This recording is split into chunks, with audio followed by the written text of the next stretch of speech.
안녕하세요. 소프트웨어 실무사의 2강 수업을 맡은 이동춘이라고 합니다.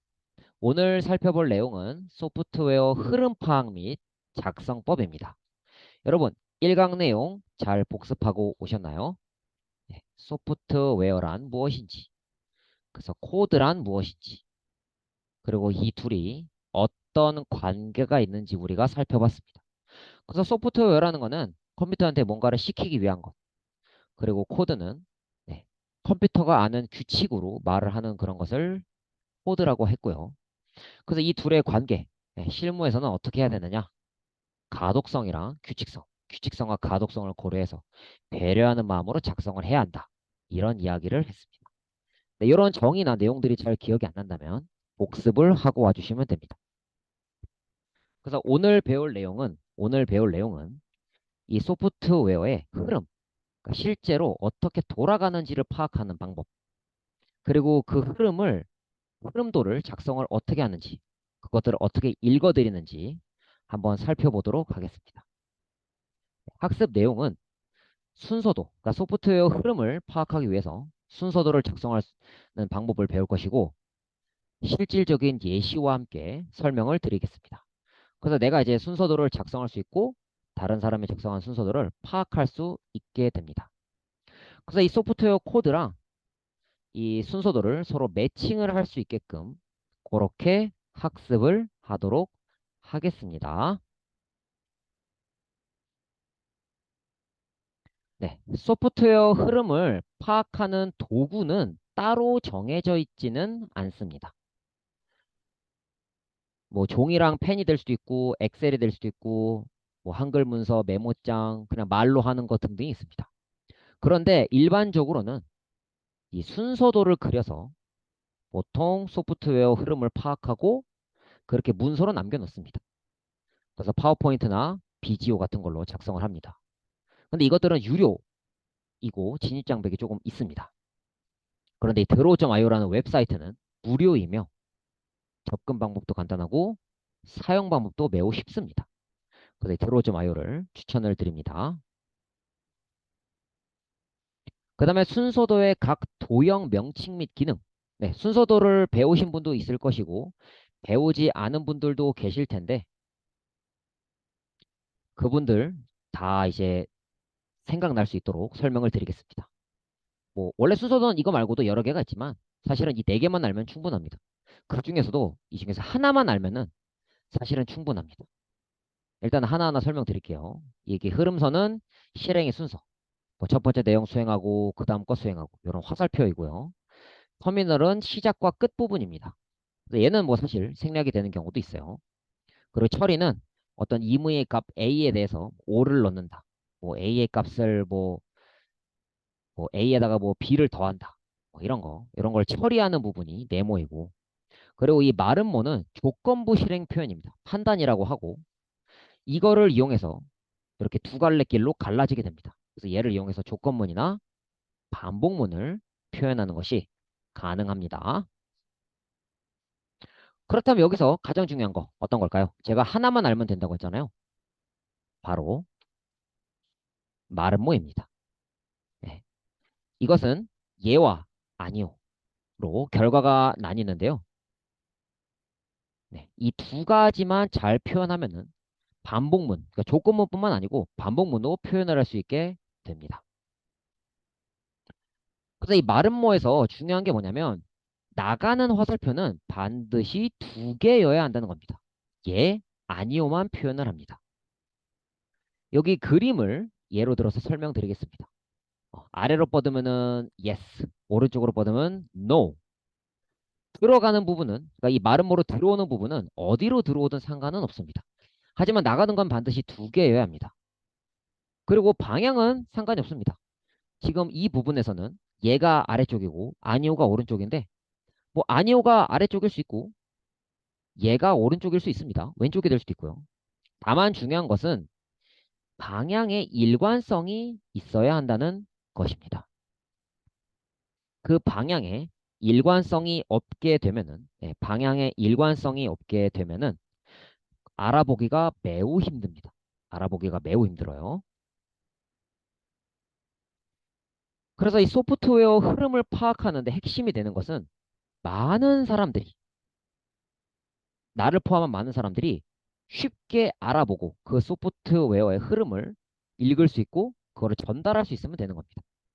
그래서 지금 여기서는 많은 사람들이 쓰는 순서도 작성을 배울 거지만 뭐 경우에 따라서 유즈 케이스를 쓴다든지 다이어그램을 그린다든지 아니면 말로 설명하거나 글로 적는 게 더 나을 수도 있습니다. 사람마다 달라요. 회사마다 다르고요. 제가 실무에서 겪었던 일을 하나 얘기해 드리겠습니다. 이제 제 상사가 시퀀스 다이어그램을 그리라고 지시했습니다. 지금 네가 소스를 파악하는 게 좀 느리니까 시퀀스 다이어그램을 그려서 한번 파악을 해봐. 그럼 쉬울 거야 하더라고요. 근데 저는 당황했어요. 시퀀스 다이어그램을 그 대학교 다닐 때는 배웠는데 졸업하고 나서는 쓸 일이 없어가지고 까먹었습니다. 그래서 인터넷 검색해서 시퀀스 다이어그램의 정의부터 시작해서 참고 문서들을 공부하기 시작했습니다. 그랬더니 상사가 저를 보더니 뭐 하냐고 물어보더라고요. 그래서 시퀀스 다이어그램 그리라고 하셔서 공부하고 있었습니다. 라고 대답했어요. 그랬더니 이렇게 말씀하셨습니다. 내가 말한 시퀀스 다이어그램은 엑셀이든 뭐든 좋으니까 소프트웨어 전반적인 흐름을 파악하면 된다. 어떤 방식으로든 좋으니까 그림을 그려라. 그거면 충분하다라는 것이었습니다. 그래서 저는 이제 그 말을 듣고 진짜 엑셀에다가 흐름을 파악을 했습니다. 그랬더니 놀랍게도 이제 소프트웨어 흐름이 막연하던 그 소프트웨어, 거대하게만 느껴지는 그 소프트웨어가 흐름 파악이 되었고 일을 하는데 굉장히 큰 도움을 받았던 기억이 납니다. 그렇다면 순서도는 과연 뭘까요?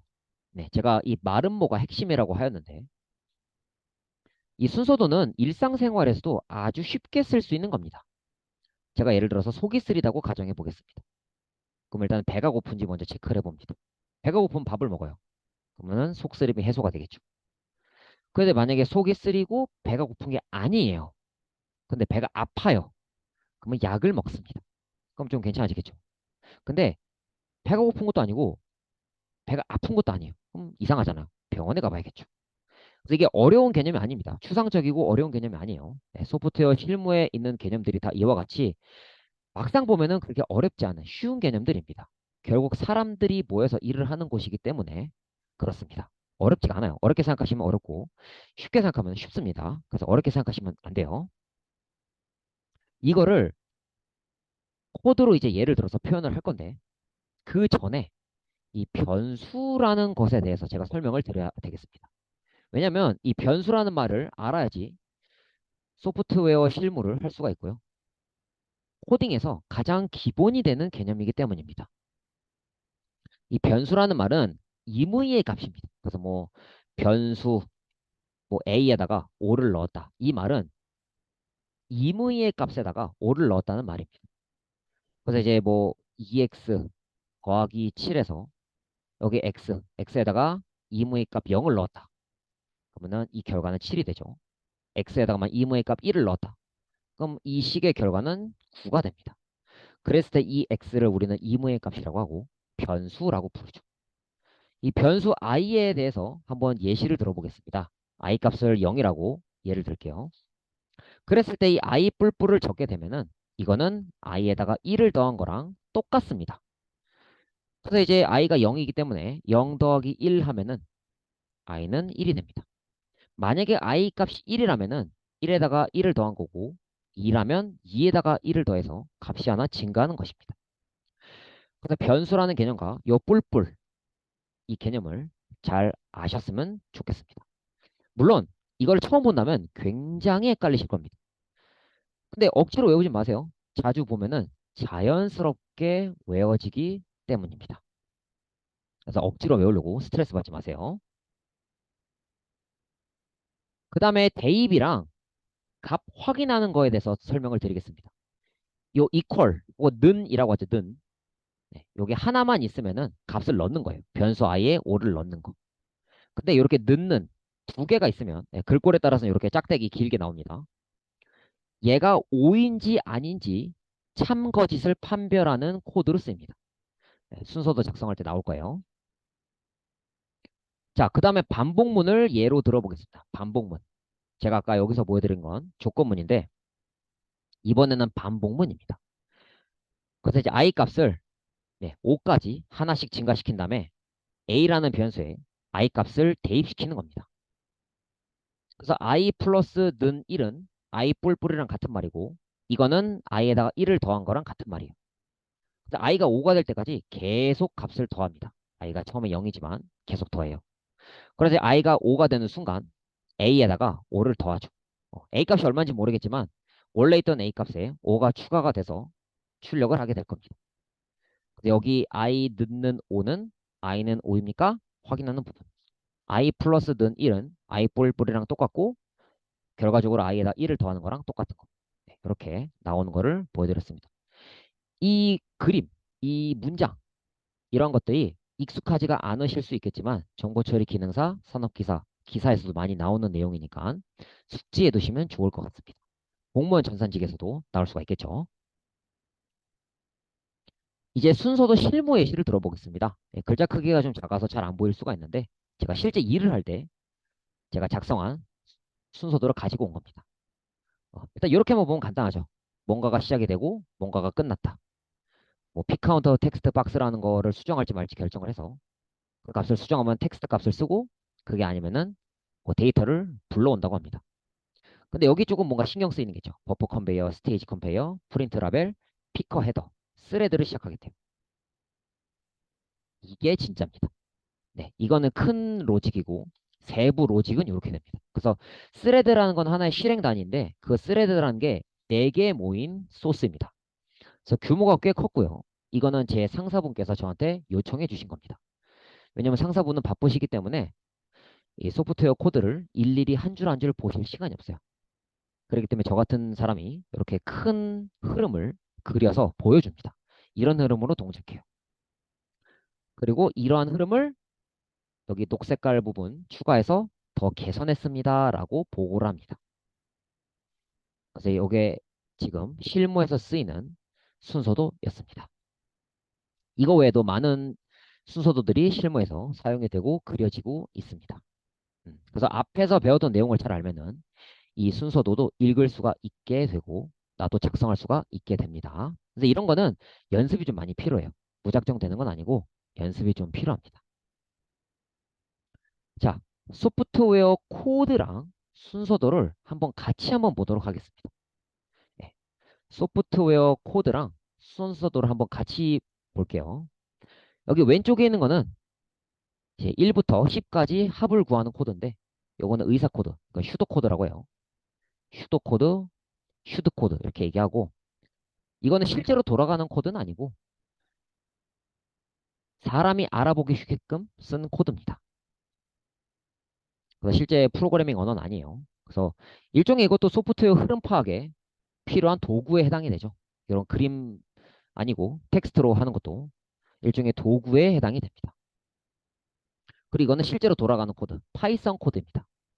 여기 i라는 변수에 1부터 11 미만, 그러니까 1부터 10까지의 값을 넣습니다.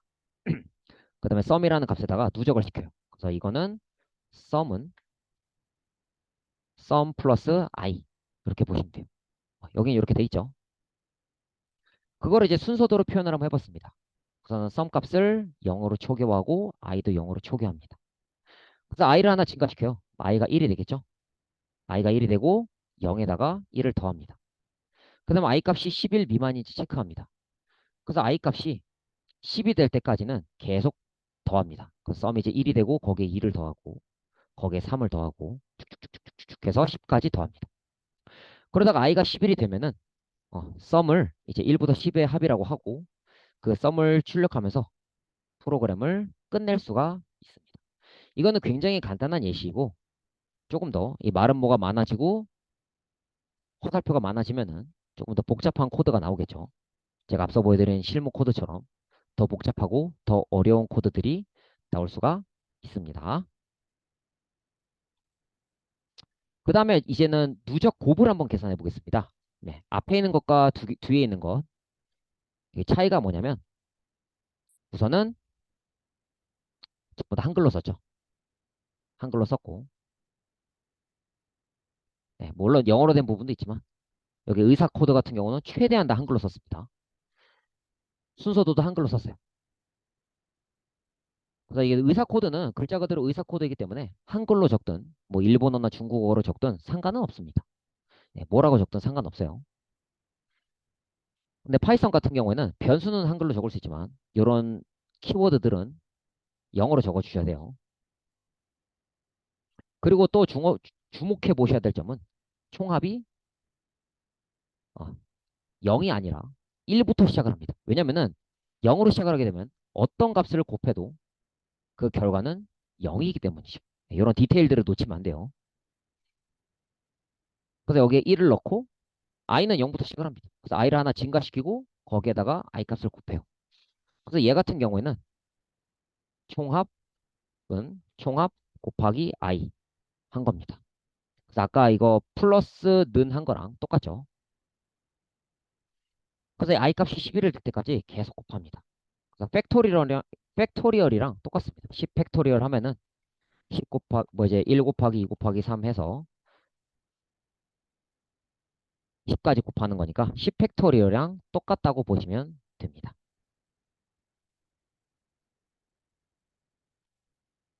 자, 그 다음에 순서도에서 많이 나오는 개념이 뭐냐면 재귀라는 개념이 있습니다. 영어는 리컬전이라고 하고 함수는 리컬시브 펑션이라고 합니다. 여기 화면을 보시면은 이 화면이 계속 자기 자신을 녹화하고 있습니다. 그래서 내가 나를 반복하는 거, 그거를 재귀 함수라고 합니다. 뭐 하나 예를 들자면 이런 게 있습니다. 한 학생이 교수님을 찾아와요. 교수님, 재귀 함수가 무엇입니까? 그랬을 때 이제 교수님께서 대답합니다. 옛날 옛날에 한 나무꾼이 살았습니다. 한 현자가 살았습니다. 그 나무꾼이 현자에게 재귀 함수란 무엇인가 물어봤습니다. 그리고 현자는 대답했습니다. 옛날 옛날에 나무꾼이 살았습니다. 그 나무꾼은 현자에게 가서 물었습니다. 이렇게 똑같은 말을 계속 반복하는 거. 뭐 그러한 설명들이 있죠. 그래서 재규는 나를 계속 고출하는 거예요. 그래서 지금 이게 무한대로 고출하고 있는 거죠. 나 자신을. 근데 실제로 코드에서, 그러니까 이 재규를 이용한 재규 함수에서는요. 이 코드가 무한대로 호출할 수는 없습니다. 음. 이 재규 함수를 이용해서 1부터 5까지 합을 구한다고 가정했을 때 재규 함수를 통해서 구하게 되면은 이런 방식입니다. 1부터 5까지 합을 구하고 싶어요? 그러면은 5 더하기 1부터 4까지 합을 구해야 돼요. 그리고 이제 그러면 1부터 4까지 합은 뭐냐? 4 더하기 1부터 3. 그러면은 1부터 3까지 합은 뭐냐? 3 더하기 1부터 2. 그러면 그 1부터 2까지 합은 뭐냐? 1부터 1까지 합. 1부터 1까지 합은 1이죠. 그런데 이 재규 함수가 만약에 종료 조건이 없으면은 이 값이 계속 마이너스 돼서 무한대로 뻗어나갑니다. 근데 이제 이 괄호 안에 있는 요 녀석이 요 변수가 뭐 0이거나 뭐 1일 때 뭐 종료되는 조건이 있으면 뭐 1부터 5까지 합은 뭐냐? 그러면은 5 더하기 1부터 4다. 1부터 4까지 합은 뭐냐? 1부터 3까지 합이다. 그러면 1부터 3까지 합은 뭐냐?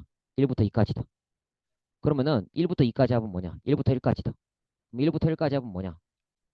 뭐 0부터 0까지다. 이렇게 얘기하면은 얘는 0이고. 아, 그러면은 썸 1은 1이 되고.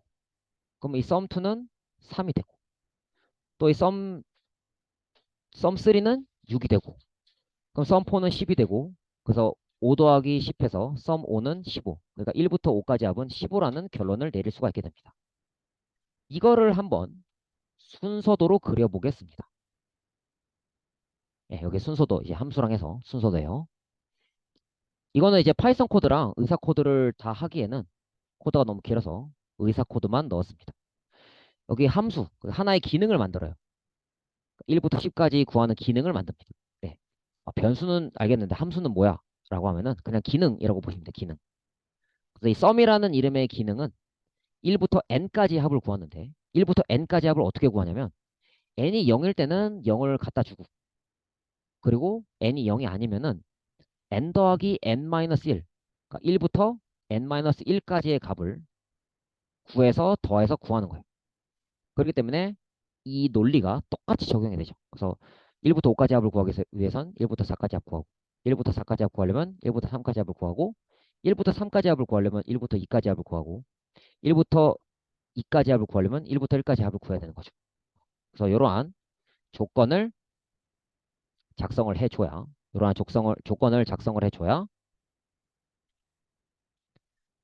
이제 코드를 구할 수 있는 거죠. 그래서 n 값이 0일 때까지 이 변수 n을 계속 감소시키는 거예요. 계속 감소를 시키는 겁니다. 그래서 1부터 n까지의 합을 구하기 위해서 n을 감소시키는데 여기에는 맹점이 있어요. 시작하자마자 마이너스 1을 넣어버리면 문제가 되겠죠. 그래서 이 부분을 뭐 0 이하 이런 식의 조건을 두는 게 좋겠죠. 그래서 이 코드와 순서도 흐름을 파악하는 것의 본질이 뭐냐면 나를 포함한 우리 팀원을 위해서 필요해요. 그러니까 나뿐만 아니고 우리 팀원들이 소프트웨어 흐름을 잘 파악할 수 있게 해주는 지도를 만든다고 보시면 돼요.